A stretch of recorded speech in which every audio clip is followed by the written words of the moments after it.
And here we go again. Very good morning to you, and this is a little bit of a change in the software we're using to record these videos, and it's very good in as much as it can show me, that's me here, live, so to speak. Well, not live, I'm not dead either, but I'm live in as much as I'm here in the video. So what we're going to take a look at today is a little program called FontPage. This is FontPage. It's not a big program, in fact it's a very small program, but it has big potential. I, as you know, like different fonts. I quite enjoy playing around with the fonts, and I came across this one, and it allows me really to have a look at all the fonts on my computer, and that's not just the installed fonts, that's all the fonts on my computer, plus many other little applications. So what I'm going to do first of all is take you to have a look at the website, and it's called blue5.pair.com. Now blue5 is a subdomain of pair.com. In other words, Pair can have whatever he likes on his website and share it amongst other friends and what have you, so that's great. So blue5.pair.com, P-A-I-R is the spelling, and that will take us, if we go to that address, it will take us this page. This is the home of David de Groot, and you can see down the side here there's lots of different programs that he's responsible for.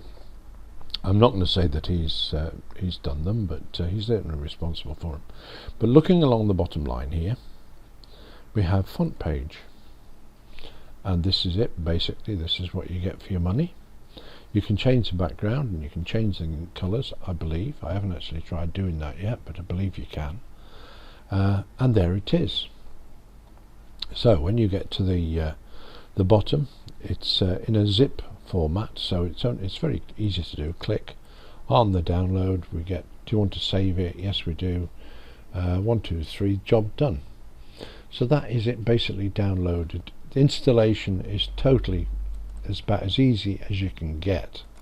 If we go to the basically all you have to do is well, all I did is drag that folder out from the zip, and clicked on it and run the setup. I think we've got the same version. There's no fancy warnings or anything like that. There's nothing you have to be wary of.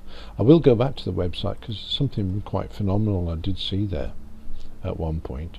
In fact, very quickly. Oh dear, right, okay, I have to close the one I opened up to start with. Retry, there we go. Just a version difference, so there we go. Don't want to really view that, so we can finish. And that is it, that's it installed over the old install that I had. As I said, I wanted to nip back to wanted to go back to the website. So if we go into the website here and we go back into, yeah, we'll just go back, I think. There we go. That takes us to the right. If we want to do downloads, and we go to the downloads folder, I just have to lean forward a little bit to read this. Update support file downloads, there we are. You'll notice that you can download it from CNET and from Pair. There's also F-Files, Softopedia, and Major Geeks have some of the software on. Little warning at the bottom here. Be careful with any software that you download from CNET. It's ad supported, installers, etc., and you're never sure what you're getting. You may end up with all sorts of potentially unwanted programs on your computer. So be very careful if you do go to CNET. I downloaded from Pair. It's a direct download from the manufacturers, from their website. Just be careful where you're downloading from. I think most of the stuff on CNET is probably cleaned up and tidied up a bit, but you always get the little adverts popping up and you don't know what's included in them adverts, so be very careful. Right, that's it. Shan't bore you anymore with that one. We'll just go to FontPage, and this is where we sort of left off, I think. Quite nice in as much as we open that up, and when we put a mouse over these little icons at the bottom, peculiar place to have them, That's end front page, in other words that's close it off. A little bit about the author, 3.02 version, not sure if that's the same or different. We can do all sorts of things with comparisons between two fonts, or we can have a look at all the fonts. We can have a slideshow for the fonts if you wish, although you have to set the timings on that, so I would maybe just play carefully with that one. This little bit here is launch a character map for the selected font. Now character maps, I don't know if you know, if we find something, that's Arial Unicode. If I just find Arial, which we can do on this side here, can't even see it here. Oh dear, lean forward again, my eyesight's getting terrible I think. There we go, there's the basic Arial. And if we have a look at the character map for that, it will bring us this little window up. Now one of the disappointments I had with this is you can't make it any bigger than it is there. In other words, it's stuck at that size, and it doesn't allow for my poorly eyes, to be honest. But we can click on the individual bits and see them larger in this frame. So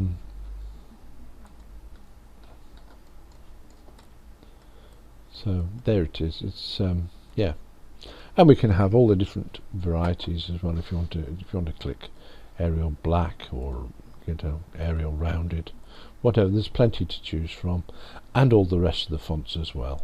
So if you don't want to see too much of them, you can close it up. Another nice thing is that we can type in here plugit demonstration and spell it even. That will do nicely, and we can change the size of that. Well, not that, but the font itself. So if we're looking at the size of the fonts, and we can whip through and see different fonts. If you've got a rough idea what you're after, that's great. Blood of Dracula, that's quite a nice one, a bit old worldy. So there's plenty to choose from on certainly on my computer, and it's so long since I've done a reinstallation, I can't remember what you get with the computer and what I've added since. However, another nice little thing is you can do, if you use something nice, where's my Devereaux? I'll use that because I like that particular font. There it is. Or Devroy it is. But we can make it bold. We can make it even more italic than it is. Or we can underscore it. And we can also strike it through, which is good. We can do 3D inserts. We can make all sorts of changes in it. Which is handy if you're trying to decide what particular font you want to use for a particular purpose. So there it is. We can move the bar across if you want to see more on the page. Right, what else are we going to show you? Right, font options. Right, here we are. We can show true type fonts, we can show open types, we can show rasters and vectors. In other words, if you want, you can have a look at the individual pixels, or you can have a look at the shape they make. That's all included in the package. Explore the fonts folder, or you can preview other fonts at the bottom here. Exploring the fonts folder is basically what we're doing at the moment, having a look through whatever we've got installed here. There we go, we'll have a look at Franklin Gothic. Did that come up? Not sure if it does. It'd be nice if there was a link there between the two, but there isn't, so don't worry, just mess around. Can't find Franklin Gothic that easy. That'll do. There's Franklin Gothic book. Right, another nice thing about the program, and it's something I'm still getting used to, but we can preview other fonts. So if you know you've got fonts on your computer, maybe on a spare drive, you plug your spare drive in, and I know I have some in my junk dump.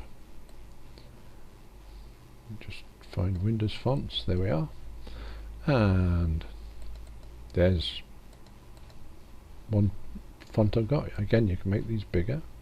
That's the guitar shapes for chords, plenty of them to go around. Or you can just have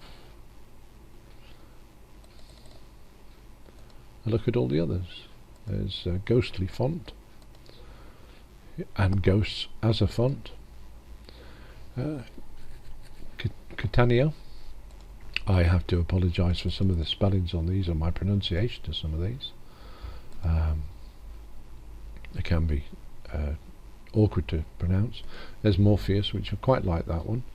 There was one I saw which was a Harry Potter themed font.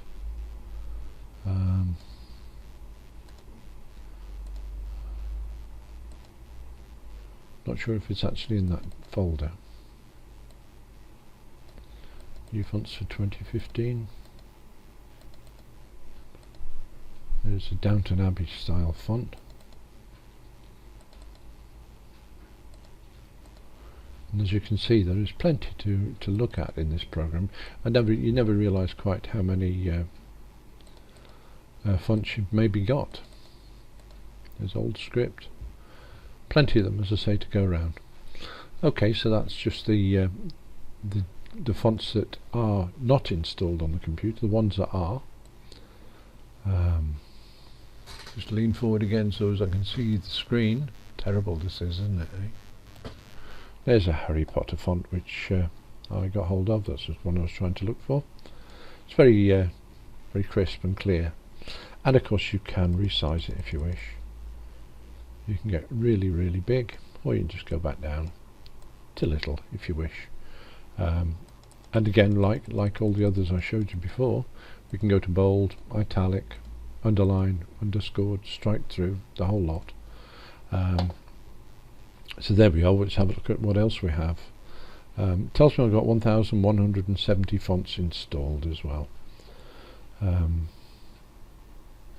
which is pretty good. I believe this is a search. Yep. Or a comparison, sorry. Have a look at them together. We can reset that. We can put one, say we can put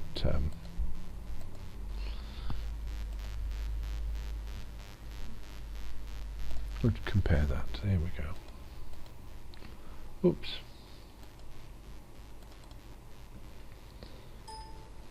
There we go. It does the main, whatever font you have already highlighted, it will do that as the main. There we go. Have a look at that one, comparing them. And when you finish, you can click done and you're done.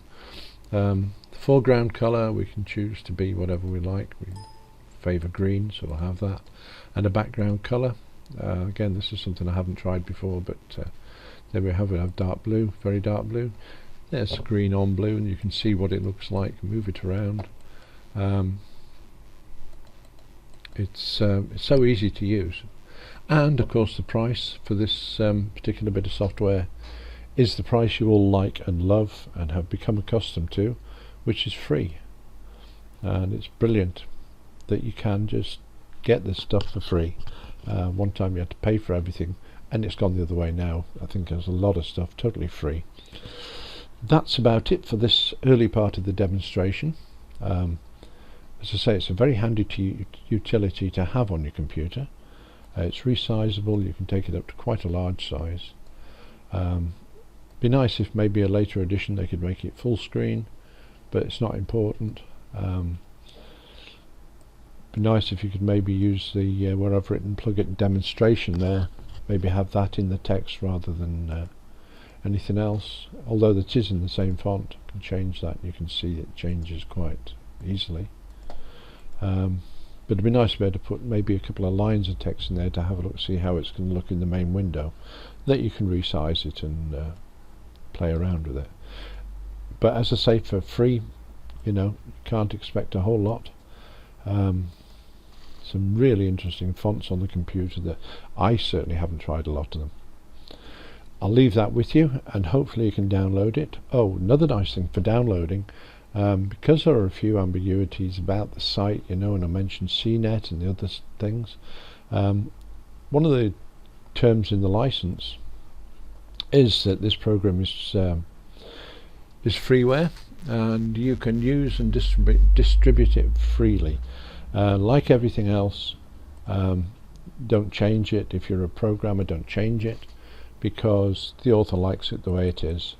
And likewise, if you end up at the website, which is the Blue 5, I'm pretty sure if you look around, you'll find a donate button on one of the pages, and as usual, be nice to give a little donation. That's it. That's all we're going to do on this one today. Hope you've enjoyed this demonstration.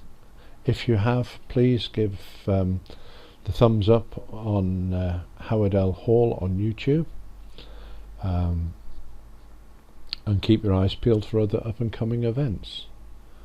So once again, thank you very much, and we'll see you again.